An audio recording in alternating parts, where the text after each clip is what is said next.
मी सर्वच मान्यवरांना विनंती करते. सपनाताई चौगले यांना विनंती असणार आहे, आपण आपलं मनोगत 2 मिनिटांमध्ये व्यक्त करायचं आहे. वेळेचं भान ठेवून आणि अनेक वक्ते या ठिकाणी बोलणार असल्यामुळे 2च मिनिटांमध्ये सपनाताई या ठिकाणी मनोगत व्यक्त करतात. सर्वांना नमस्कार. आदरणीय मोहनदादा, आदरणीय जयंतराव पाटील साहेब, आदरणीय विश्वजित कदम साहेब, स्टेजवरील सर्व मान्यवर मंडळी, वेळेचं भान राखून अगदी 2च मिनिटांमध्ये मी माझं मनोगत व्यक्त करणार आहे. पहा, काही माणसं ही जन्मतः मोठी असतात, काही माणसं ही जन्मतः मोठी असतात, काही माणसं ही त्यांना मोठेपणा द्यावा लागतो, पण काही माणसं मात्र स्वकर्तृत्वानं मोठे होतात. आणि असंच एक स्वकर्तृत्वानं मोठं झालेलं नाव म्हणजे आमचे पतंगराव कदम साहेब. त्यांना भावपूर्ण विनयांजली. त्याचबरोबर आमचे नेते आदरणीय बाळासाहेब काका, आनंदराव भाऊ मोहिते आणि संग्रामदादा यांना भावपूर्ण विनयांजली.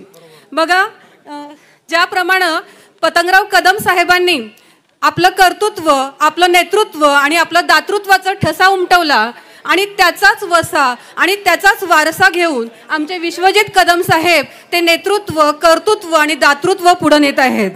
समाजकारणाचा आणि राजकारणाचा बाळकडू त्यांना लहानपणापासून मिळालेला आहे.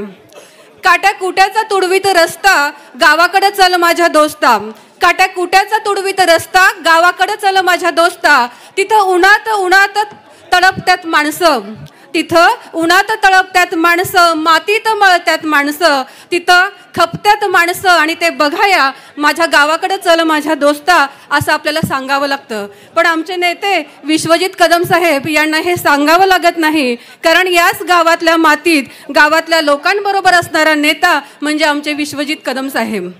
मी जेव्हा 2005 साली पहिल्यांदा महिला सरपंच झाले तेव्हा सर्वजण विश्वजित कदम साहेबांना बाळासाहेब बाळासाहेब म्हणायचे आणि मी विचारायची की बाळासाहेब का. तेव्हा मला असं सांगण्यात आलं की बाळ, साहेबांचा बाळ म्हणून बाळासाहेब. आणि आम्हाला सार्थ अभिमान वाटतो की बाळासाहेब ते विश्वजित कदम साहेब हा जो प्रवास आहे हा बघण्यासाठी आम्ही समोर आहोत. साहेबांचं जे कर्तृत्व होतं ते बघायला आम्ही नव्हतो, पण विश्वजित कदम साहेबांचं जे कर्तृत्व आहे ते बघायला आम्ही आहोत. आणि आमच्या समोरच हे सगळं काही घडतंय आणि हे जे नेतृत्व तयार झालेलं आहे त्याचा आम्हाला सार्थ अभिमान आहे. महापुरामध्ये एखाद्या देवदूताप्रमाणे ज्यांनी काम केलं, लोकांना मदत केली, किट वाटप असेल, लोकांना बाहेर काढण्याचं काम असेल, सर्व स्तरावर अगदी गावातली स्वच्छता करण्यासाठी सुद्धा त्यांनी भारतीमधले जे कर्मचारी होते, वेगवेगळे स्वयंसेवक संघ होते, त्यांना बरोबर घेऊन गल्ली बोळ, गावातली वस्ती, शाळा, बँका सगळी काही सफाई करायचं. अगदी लोकांची भांडी धुवून काही ठिकाणी गरज असेल तिथं मांडणी करण्यापर्यंतचं काम या साहेबांच्या मार्फत झालेलं आहे. त्याचबरोबर त्यांनी कोरोना काळामध्ये जी मदत केलेली आहे, कोरोना काळातला महायोद्धा असं साहेबांना म्हटलं तरी वावगं ठरणार नाही. याच्याशिवाय क्षारपड जमिनीचा जो विषय आता नुकताच चालू आहे की जी क्षारपड जमिनीसाठी जे काही योगदान आहे ते शासनाकडून काहीच मिळत नाही, पण जवळपास 85 लाख रुपये साहेबांनी तो निधी उपलब्ध करून दिला. आणि एकच हेतू की आपल्या मतदारसंघामध्ये 1 एकर सुद्धा जमीन क्षारपड राहता कामा नये. अतिशय साहेब आम्हाला अभिमान वाटतोय, असा नेता आमच्यासोबत असणं म्हणजे आमचं भाग्य.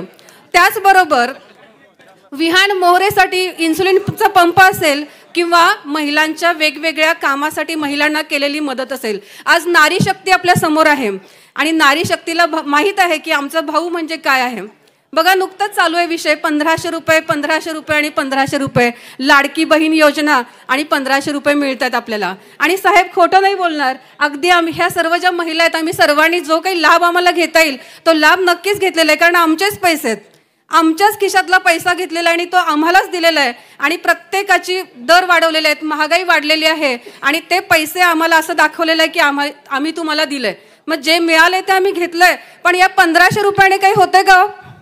काही होत नाही. हे जे 1500 रुपये मिळाले ते खर्च पण झाले आणि जसं धरणी माता दुभंगलेली आहे, भेगा पडलेल्या आहेत आणि 2-4 थेंब पाणी पडलं तर ते पुरेसं होणार नाहीये.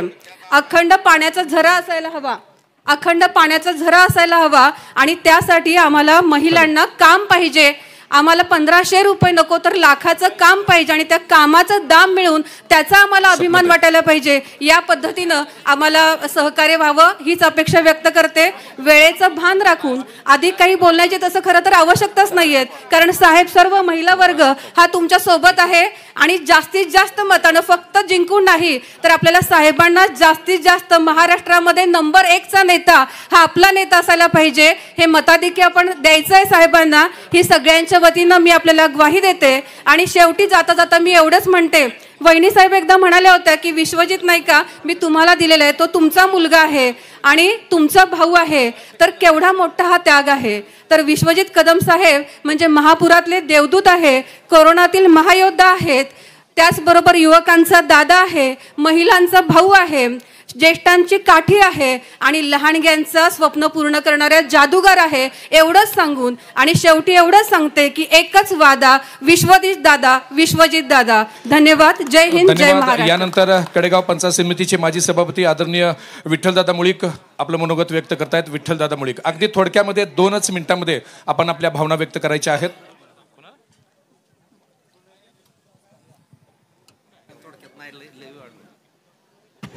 आज या ठिकाणी आदरणीय विश्वजित कदम साहेब यांच्या प्रचारार्थ या ठिकाणी मला बोलण्याची संधी दिली. फक्त 2च मिनटं. सर्व व्यासपीठाचं आभार मानतो. आज या ठिकाणी बोलायचं म्हटलं तर भरपूर आहे. आताच आमच्या ताईंनी सांगितलं की लाडकी बहीण योजनेवर बोलायचं म्हटलं तर भरपूर आहे. आताच्या सर्वसामान्य शेतकऱ्याला माहीत आहे की आपण तणनाशक मारतोय ते पहिलं 300 रुपयाला मिळत होतं, आता 550 रुपयाला ती तणनाशक तबर मिळायला लागले. असला प्रकार सगळा चालू आहे. त्यातच दुसरा प्रकार चालू आहे की टेम्पोच्या श्रेयवादाचा. पाटील साहेब एवढं सांगतो, साहेबांच्या काळात की टेम्पो योजना ज्यावेळेस कार्यरत होताना की साहेबांची तळमळ आणि त्या टाइमाला जे राहिलेलं उर्वरित काम आदरणीय पतंगराव साहेब असताना की टेम्पोचं काम चालू असताना ज्यावेळेस पाणी पहिला टप्पा दुसरा टप्पा चालू होताना त्या कामाला निधी अपुरा होता साहेब, त्यावेळेस आपले रामराजे साहेब कृष्णा खोऱ्याचे अध्यक्ष होते. त्या काळात आम्ही कितीतरी वेळा साहेबांच्या बरोबर राहून मुंबईला मंत्रालय पत्र साहेब आम्ही गेलो होतो. त्या काळात साहेबांनी प्रचंड प्रमाणात निधी खेचून आणला. त्याच्यानंतर तरसड गावला आपले साहेब मदत व पुनर्वसन मंत्री होते. त्या काळात महाराष्ट्रात इतिहासात पहिल्यांदाच अशी घटना घडली, टंचाईमधून आपणाला त्या टेम्पो योजनेसाठी साहेबांनी प्रथमतः पैसे आणले. त्यावेळेवर विधिमंडळात सुद्धा प्रश्न उपस्थित झाले. त्याच्यानंतर आत्ता सुद्धा बोलायचं म्हटलं तर आत्ता हा या नवीन सर्वेमध्ये आता आपले लोकप्रिय आमदार डॉक्टर विश्वजित कदम साहेब यांनी 3 ते 4 बैठका मंत्रालयात झाल्या. त्यावेळेस आदरणीय सगळे टेम्पोचे सर्व अधिकारी घेऊन त्या बैठका घेतल्या. त्याची मार्गदर्शन आणि त्या बंदिस्त पाईपलाईन पाणी कशा स्वरूपाचे जाईल. आमच्याकडे जाताना ही 4-5 गावं, शाळगाव, शामगाव, रायगाव, शिवाजीनगर आणि येडे ह्या गावांना पाणी देण्यासाठी आम्ही विश्वजित कदमांसाठी साहेबांच्याकडे वारंवार आम्ही हेलपाटे मारत होतो. कारण पहिला कामठी कालवा आणि टेम्पो सुरली कालवा या दोन्ही कालव्याच्या वरचा भाग म्हणजे उंचवट्यावला भाग, हा भाग अजून वंचित होता. ते आदरणीय विश्वजित कदम साहेब यांनी हा मार्गस्थ विषय लावलेला आहे आणि त्याचं नको ते श्रेय लोक आता घेत आहेत. तर माझी विनंती आहे, सर्व शेतकऱ्यांना माहीत आहे की या टेम्पोसाठी निधी आणला कुणी आणि निधी आणून ह्या वितरण व्यवस्थेचं प्रत्येक ठिकाणी नियोजन केलं कुणी. हे आदरणीय पतंगराव कदम साहेब आणि विश्वजित कदम साहेब या दोघांनीच केलेलं आहे. दुसरं कुणी सुद्धा याच्यासाठी काही केलेलं नाही. एवढंच मी या ठिकाणी सांगतो, कारण मान्यवर भरपूर बोलणार आहेत. अजून या टेम्पो विषयावर मला भरपूर बोलायचं आहे, पण ते आत्ता एका टायमाला नको, अजून भरपूर बॅटिंग करायची आहे बाळासाहेब. अजून 20 दिवस आहेत, काय अडचण नाही. एवढ्यात संयोजकांनी मला बोलण्याची संधी दिली, याच्याबद्दल सगळ्यांचा आभार मानतो आणि सर्वांना विनंती करतो, या टायमाला आपण बाळासाहेबांना गेल्या टायमाला 1,62,000 मताचं लीड दिलं होतं, त्याच्यापेक्षा जास्त मतांना आपण यावेळेस निवडून द्यायचं आहे. विश्वजित कदम साहेबांचा बाळासाहेब आप आगे बढ़ो.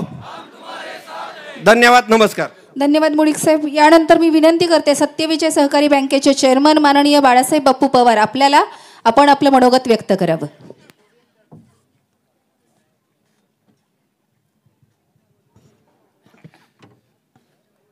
आपणा सर्वांचे लाडके नेते आदरणीय विश्वजित दादा बाळासाहेब कदम यांच्या प्रचाराचा आज नारळ वाढवण्यासाठी आपण सर्व इथं जमलेले आहोत. या प्रसंगी उपस्थित असलेले राज्याचे ज्येष्ठ नेते आपणा सर्वांचे मार्गदर्शक आदरणीय जयंतरावजी पाटील साहेब, आदरणीय अरुणांना, आदरणीय मोहनशेठदादा कदम, आदरणीय बाळासाहेब, आदरणीय व्यासपीठ. खरं तर ज्येष्ठ नेत्यांनी बोलण्याची गरज असताना आम्हाला संधी दिली त्याबद्दल संयोजकांचे मनापासून आभार मानतो. औदुंबर हे दत्तात्रयाचं स्थान. तसं बघितलं तर आज इथं आदरणीय जयंतराव साहेब, आदरणीय अरुणांना आणि आदरणीय बाळासाहेब ही त्रिमूर्ती इथं आहे म्हणजे ती दत्त स्वरूपातच आहे. आणि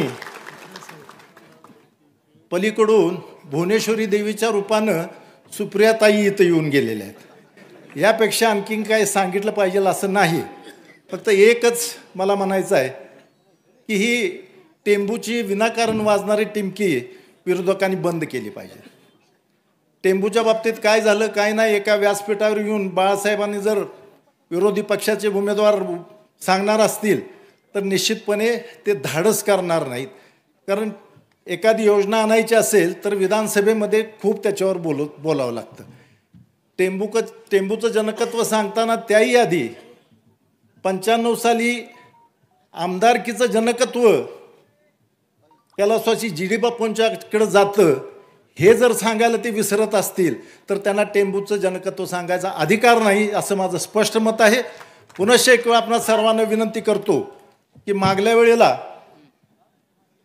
आपण सर्व कमी पडलो त्यामुळे एक 10-15 हजार मतं आपल्याला कमी पडली.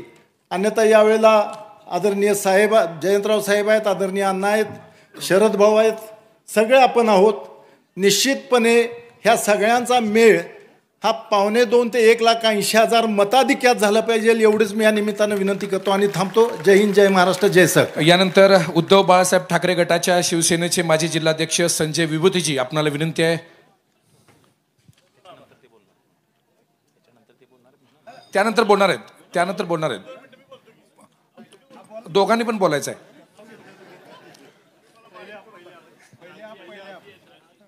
सॉरी पक्षानं काढायच्या आधी तुम्हीच काढलं मला.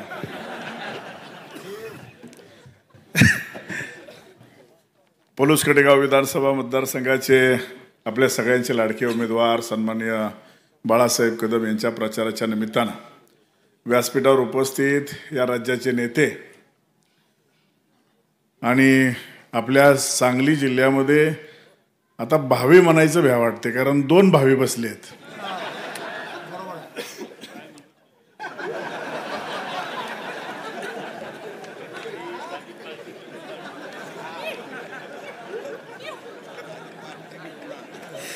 महाराष्ट्राला वाटते त्यापायी दोघं भांडतात. पण काळजी करू नका, दोघांची बी इच्छा दत्त तुमची पूर्ण करेल. सन्माननीय व्यासपीठ, कारण दिग्गज नेते आहेत व्यासपीठावर. सगळ्यांची नावं घ्यायची म्हणलं तर सगळ्यात जास्त माता भगिनी आहेत. पुन्हा गडी म्हणणार आमच्या स्वयंपाकाचं वांद झालं. उपस्थित सर्व बंधू भगिनी, पत्रकार मित्रांनो, मला वाटते बाळासाहेबांचा प्रचार करण्याची काही मतदारसंघात गरज आहे असं मला वाटत नाही. बाळासाहेबांना मी म्हणलं कुठेतरी एक भांडून वरबाडून आम्हाला एक मिरज सोडलाय, तिकडे जरा आम्हाला थोडी संधी द्या. ते म्हणले तुम्ही आमचं डोकं खाल्लंय, तिकडे 2-3 दिवस गेले आमच्या सांगलीत, आता काही वेळ मागू नका. जरा बारका भाऊ आहे बाळासाहेब, सांभाळून घ्या. तुम्ही काही देत नाही पण हिसकावून घ्या लागते खिशातनं तुमच्या. आपल्याला महाविकास आघाडीचं सरकार आणायचं असेल, आपल्याला गोरगरिबांचे प्रश्न सोडवायचे असतील, लाडक्या बहिणीच्या नावाखाली महाराष्ट्रामध्ये जी लूट सुरू आहे, बहिणींना जी गंडवागंडवी सुरू आहे आपल्या गावंडाळ भाषेत, गंडवणं माहिती आहे ना कसं असते ती. महिलांना बऱ्यापैकी सगळ्यांना माहीत आहे, ह्या हातात द्यायचं आणि ह्या हातातनं वरच्या खिशात टाकते ती आणि खालचा खिसा मारते ती. जुलै महिन्यात तेलाचे दर किती होते, शेंगदाण्याचे दर किती होते, खोबऱ्याचे दर किती होते, डाळीचे दर किती होते, आपल्या घरगुती वस्तूंचे दर किती होते, आणि आज रोजी हे जे सगळे त्रिदेव आहेत ना, त्रिदेव, हे त्रिदेव जे महाराष्ट्रात लाडक्या बहिणींच्या नावानं जे डांगोरा पिटत फिरायला लागलेत ना, माझं मत आहे की बहिणींनी राख्या बांधण्यापाशी यांना चापट्या लावल्या पाहिजेत. कारण तुम्हाला 2.5 वर्षात बहिणी आठवल्या नाहीत. बहिणी काय करतात, काय खातात, काय पितात, कशा राहतात हे तुम्हाला आठवलं नाही. ज्या कोरोनासारख्या महामारीमध्ये या राज्यामध्ये उद्धवजी ठाकरेंसारखा मुख्यमंत्री आणि आदरणीय जयंतराव पाटील साहेब असतील, विश्वजित साहेब असतील, यांनी ज्या पद्धतीनं तळागाळामध्ये मी मंत्री आहे ह्याच्यापेक्षा मी जनसेवक आहे म्हणून काम केलं, त्या काळामध्ये अडचणीच्या काळामध्ये तुम्हाला सगळ्यांना मदतीचा हात देणं, तुमच्या सगळ्यांचा जीव वाचवणं, तुम्हाला परत तुमचं कुटुंब उभा करणं आणि परत चांगल्या दिशेनं तुम्हाला जाण्यासाठी प्रयत्न करण्याची मदत करणं, ही भूमिका घेऊन काम करणारं सरकार सुरू असताना यांनी फक्त सत्तेपोटी महाराष्ट्रातून सगळे उद्योग गुजरातला नेण्यापोटी या ठिकाणी हे चांगलं चाललेलं सरकार खाली खेचलं आणि गद्दारांचं सरकार त्या ठिकाणी सत्तेवर आणलं. आणि गेल्या 2.5 वर्षामध्ये तिघंड जीसीपी लावला. ह्यो इकडं वडतोय, तो तिकडं वडतोय, तो तिकडं वडतोय, आणि ह्यांची अंतर्गत भांडणं ह्यांना कळलं ना. ह्यांनी एकमेकाचं ओढून बंडेला अंडरपॅन्ट पाक फाटले, फक्त कापडं वर ठेवली ती तुम्हाला आम्हाला दिसते. ती इतकी वाईट अवस्था यांनी महाराष्ट्राची करून ठेवली. मित्रांनो, मला वाटतंय लाडक्या बहिणीचं गाजर हे फार काळ महाराष्ट्राला पुढं नेणार नाही. कारण आज आपण बघितलं असलं तर नोव्हेंबर डिसेंबरचं कर्ज देखील यांनी काढून ठेवलंय. म्हणजे आता नोव्हेंबर डिसेंबरमध्ये जे सरकार नवीन येणार आहे आपलं महाविकास आघाडीचं, त्या सरकारला 2 महिन्यामध्ये ह्या सगळा तोटा भरून काढण्यासाठी या ठिकाणी बरीचशी मेहनत करावी लागणार आहे. आणि म्हणून भारतीय जनता पार्टीच्या नादाला जो लागला त्याचं 100% वाटोळं झालं. ही वस्तुस्थिती मित्रांनो नाकारून चालणार नाही. भाजप म्हणजे काय, तुम्ही पार्टी बघितली, ह्यांच्यातलं कोण निष्ठावंत राहिले, सगळी उचलवट आहेत, सगळी काकलं घेतली. दुसऱ्याच्या पोराला लाडू भरवायची असली लय हौस आहे, बरोबर ना. सगळी दुसऱ्याचीच काकलं घेतलीत, ह्याचनी काही होईना झालीत, अशी यांची भाजपची परिस्थिती आहे. भाजप म्हणजे भामटा जगला पाहिजे.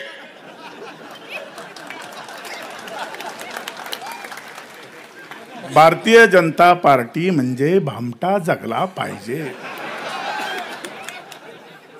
ही शिवसेना भाषणाची स्टाईल आहे. काँग्रेस राष्ट्रवादीत हे पीक उगवत नाही.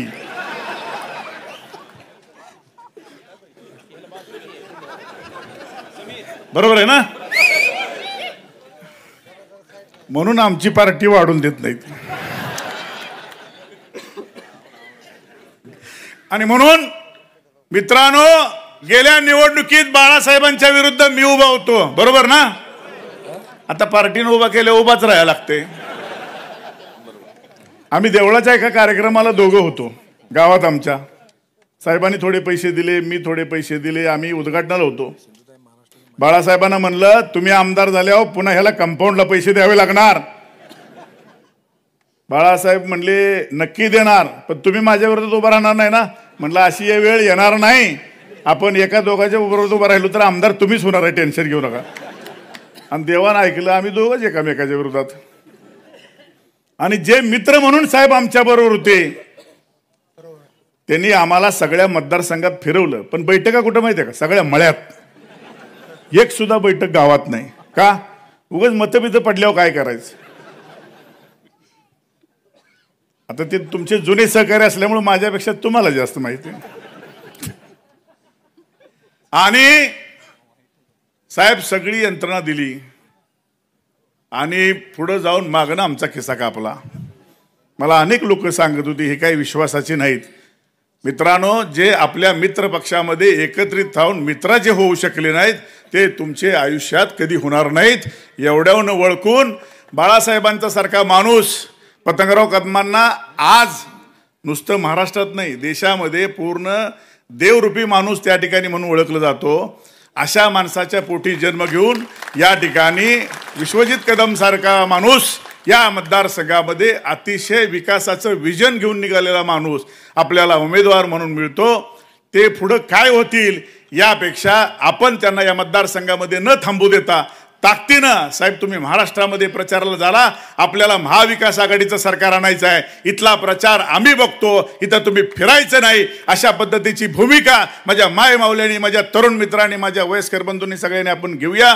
आणि बाळासाहेबांना खरं तर वेळ भरपूर झाला आहे, अजून भाषणं ठोकायला 20 दिवस उरले तर आम्ही आहेच. बाळासाहेब त्या दिवशी अर्ज भरायला नाही म्हणल्यावर नाराज झाले, म्हणले आता तुम्हाला धावतोच. अहो म्हणलं समजून घ्या, जिल्ह्यात मी एकटा गडी, तुम्ही एक जागा दिली आहे तिथं मारामारी, तिथलं मिटवता आमचं फाटलं, आता ते शिवायला तुम्हा दोघाला न्यायचं आहे.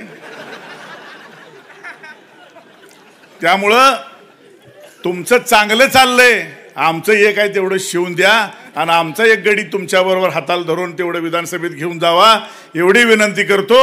आणि बाळासाहेबांना काय मताधिक्य द्याच तेवढं द्या, दिल तेवढं कमी आहे, ते तुम्ही द्याल ही अपेक्षा व्यक्त करतो आणि थांबतो. जय हिंद, जय महाराष्ट्र. धन्यवाद. यानंतर विश्वजित दादांचे सहकारी शिवसेनाचे नेते जिल्हाध्यक्ष अभिजित पाटील या ठिकाणी आपल्या भावना व्यक्त करतात.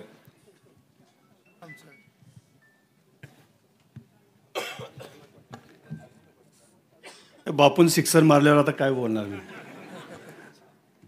दत्तात्रयाच्या साक्षीनं आज बाळासाहेबांची हॅट्रिक करण्यासाठी जमलेले या पलूस कडेगाव मतदारसंघातील तमाम हजारोंच्या संख्येनं जमलेल्या माता भगिनी, या ठिकाणी उपस्थित असलेले राज्याचे नेते आणि राष्ट्रवादीचे प्रदेशाध्यक्ष आदरणीय जयंत पाटील साहेब, महाविकास आघाडीचे अधिकृत उमेदवार आदरणीय विश्वजित कदम बाळासाहेब आणि स्टेजवरील सर्व मान्यवर, आदरणीय आमचे मार्गदर्शक मोहन शेठ दादा. बाळासाहेब, माझ्यात अजून ती स्टाईल नाही, मी तुमच्यातनं इकडं आलो आहे, त्यामुळे माझ्यात आपला पक्ष रुजलेला आहे बऱ्यापैकी. मी जास्त काय बोलणार नाही, पण आज फार चांगलं वाटलं की पंजाच्या प्रचाराच्या शुभारंभाला मला यायची संधी मिळाली. त्यामुळे पहिल्यांदा बाळासाहेब आपल्याला मी धन्यवाद देतो, कारण कदम साहेब आणि मोहन शेठ दादांच्या मुशीत तयार झालेला मी एक कार्यकर्ता आहे. मला माझ्या शिराळा विधानसभा मतदारसंघातलं जेवढं माहिती नसेल तेवढं मला या पलूस कडेगावामधली माहिती आहे. माझे अनेक मित्र आहेत, माझे अनेक सहकारी या ठिकाणी आहेत. अनेक वर्ष मी साहेबांच्या नेतृत्वाखाली या ठिकाणी काम केलं. मला एवढंच आपल्याला सगळ्यांना विनंती करायची आहे, साहेब अकाली गेले आणि राज्याचं फार मोठं नुकसान झालं. आम्हा सगळ्या कार्यकर्त्यांना भीती होती की या मतदारसंघाचं काय व्हायचं, जिल्ह्याचं काय व्हायचं. त्या दुःखातनं बाळासाहेब बाहेर पडले आणि जसं तुम्ही सगळ्या मतदारसंघातल्या माता भगिनी, तरुण, ज्येष्ठ सगळ्या मान्यवरांनी सगळ्यांनी जसं साहेबांना जपलं त्याच्याही पेक्षा जास्त तुम्ही बाळासाहेबांना जपलं आहे गेल्या 2 टर्मला. आणि मी तुम्हाला विनंती करतोय, बापू योगायोग आहे संजय बापू, तुम्ही बाळासाहेबांच्या विरोधात उभा राहिला आणि मी जयंत पाटील साहेबांच्या विरोधात उभा राहिला. मला जरा बरी मतं पडली, कारण माझं स्वतःचं मत त्यांच्या मतदारसंघात नव्हतं, तरी जवळपास 40,000वर मी गेलो. त्यामुळं काय योगायोग आहे माहिती नाही. चेष्टेचा विषय सोडा, परंतु हे 2 दिग्गज नेते या ठिकाणी आहेत. बाळासाहेब, एवढीच या ठिकाणी विनंती करायची आहे, तुमची हॅट्रिक तर होणारच आहे, प्रचंड मोठ्या मताधिक्यानं या ठिकाणी होणार आहे. या महिला भगिनी या जर बघितल्या हजारोंच्या संख्येनं तर काय कोणाला ज्योतिषाला विचारायची काही गरज राहिलेली नाही. साहेबांनी अनेक पिढ्यांचं काम या ठिकाणी करून ठेवलेलं आहे. आम्ही यायचो इथं, आम्ही देवराष्ट्रे सोडले, वरती गेलो की आम्हाला कळायचं घाटावरचं काय, घाटाच्या खाली काय आहे परिस्थिती. हे घाटावर का म्हणतात, अक्षरशः कुसळ त्या ठिकाणी असायची. कारखान्याच्या उद्घाटनाला आम्ही बाळासाहेब गेलो होतो. आम्ही त्यावेळी होतो, सोनियाजी गांधींच्या हस्ते कारखान्याचं उद्घाटन झालं. दुर्बीण लावून बघितलं तरी कुठं ऊस दिसायचा नाही कडेनं कारखान्याची. अशी परिस्थिती, कारखाना चालणार कसा. परंतु पाणी आलं. आमच्या डोळ्यापुढची प्रगती आहे. काही लोक सांगतात मागच्या पिढी तुम्ही बघितलेलं नाही ते या पिढीत बघा. या आमच्या समोरची सगळी प्रगती आहे. साहेबांनी टेंबूचं काम केलं, साहेबांनी ताकारी मैशाळचं काम केलं, पाणी नेलं वरती, आणि आता एक गुंठा क्षेत्र असं नाही की जे हिरवंगार दिसत नाही घाटावरचं. हे काम पुढच्या अनेक पिढ्यांचं साहेबांनी करून ठेवलेलं आहे. त्यात भर घालायचं काम आदरणीय बाळासाहेबांनी केलेलं आहे. बाळासाहेब ही जनता विसरणारी नाही, लोकशाही आहे. किती जरी योजना काय आणल्या तरी ह्या मतदारसंघातली जनता तुम्ही केलेलं महापुरातलं काम विसरणार नाही. आम्ही सगळे डोळ्यानं बघत होतो जिल्ह्यातले. महापुरातल्या काळात या प्रत्येक कुटुंबाला नदीकाठच्या आधार देण्याचं काम बाळासाहेब आपण केलं. त्यानंतर महामारी आली कोरोनाची. महामारीच्या काळात भारती विद्यापीठ देवदूतासारख्या या ठिकाणी या महाराष्ट्रातल्या पुण्यातलं असेल आणि सांगलीतलं असेल उभा राहिलं. बाळासाहेब आमच्या तालुक्यातले कितीतरी पेशंट आम्ही भारती हॉस्पिटलमध्ये अगदी कमीत कमी नगण्य किमतीमध्ये या ठिकाणी एका साईडला लूट चालू असताना नगण्य किमतीमध्ये उपचार करून बरे करून नेलेत आम्ही अनेक शेकडो पेशंट या ठिकाणी भारती विद्यापीठाच्या माध्यमातून. त्यामुळं आम्ही या ठिकाणी काम करत असताना आप्पा म्हणायचो की आमचा जन्म ह्या मतदारसंघात झाला असता तर किती बरं झालं असतं त्यावेळी काम करताना. कारण असं नेतृत्व मिळणं हे कुणाच्याही नशिबी नसतं. मला आपल्याला विनंती करायची आहे, हे नेतृत्व जपा.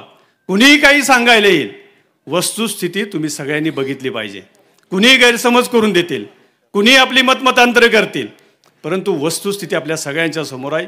ही नेतृत्व जपली पाहिजेत. मला यापेक्षा जास्त बोलायचं नाही. फक्त बाळासाहेब एवढंच मी या ठिकाणी मला विनंती करायची आमच्या पक्षाच्या वतीनं. रामायणातली कथा आहे की सेतू त्या ठिकाणी वानर सेनेनं बांधला आणि रामानं रावणावर विजय मिळवला. या मतदारसंघातल्या महिला आणि सगळ्यांनी सेतू विजयाचा तुमच्या बांधायचा ठरवलेलाच आहे. त्यामध्ये कुठली या ठिकाणी शंका बाळगायचं कारण नाही. हे सगळे तुमचे तमाम कार्यकर्ते काँग्रेसचे या ठिकाणी सेतू बांधायला हिरे पुढे आहे. त्यामध्ये राष्ट्रवादी अरुण अण्णांच्या नेतृत्वाखाली भर पडलेली आहे. फक्त रामायणात आज पण रामायण विसरली नाही ती खारुताईला. रामायण आलं की खारुताई त्या ठिकाणी असते. आमचा शिवसैनिक थोडा असेल इथला बाळासाहेब, पण त्यांची खारुताईची मदत जी असेल ती फक्त आपल्या त्या ठिकाणी लेखी कुठंतरी असावी आणि त्याचा योग्य तो सन्मान आपण करावा, एवढीच या निमित्तानं विनंती करतो. प्रचंड मताधिक्यानं आपण विजयी व्हाल यात कुठलीही शंका नाही. जिथं पडेल तिथं आम्ही पूर्ण ताकदीनं. बाळासाहेब तुम्ही संजय बापू म्हटलं, पण मी त्या दिवशी येणार होतो. बाळासाहेब मी ऐकलं भाषण पण तुमच्या प्रचाराच्या शुभारंभाला, पण सुनील चव्हाण जर असतील तर त्यांचा फोन मला 10:30 वाजता आला, 10:30 पावणे 11ला, आणि 11ला या म्हणून सांगितलं. पण त्या दिवशीच आदरणीय मानसिंग भाऊंचा त्या ठिकाणी मुहूर्तावर अर्ज भरायचा होता, त्यामुळं मी येऊ शकलो नाही. त्यामुळं तो गैरसमज तुम्ही डोक्यातनं काढा. इथलं बाकीचा काय विषय या ठिकाणी नाही आहे. आणि बाळासाहेब योगायोग बघा, मी इकडं जिल्हाध्यक्ष झालो, जिल्हा प्रमुख झालो, आणि नशिबानं पलूस कडेगाव माझ्याकडे आला. म्हणजे पलूस कडेगाव मला सोडतच नाही. तुम्हाला काय अडचण आहे मला माहिती नाही, काय झालं का हे झालं तर त्याच्यावर बोलण्याचा हा प्रसंग नाही आहे. परंतु साहेबांच्या माघारी हे नेतृत्व जपण्याचं काम आपलं आहे. बाळासाहेबांना प्रचंड मोठं भविष्य आहे. त्यामुळे हे भविष्य जपायचं काम तुम्ही करा, ताकद द्यायचं काम तुम्ही या ठिकाणी करा, एवढीच विनंती या निमित्तानं करतो आणि थांबतो. जय हिंद, जय महाराष्ट्र.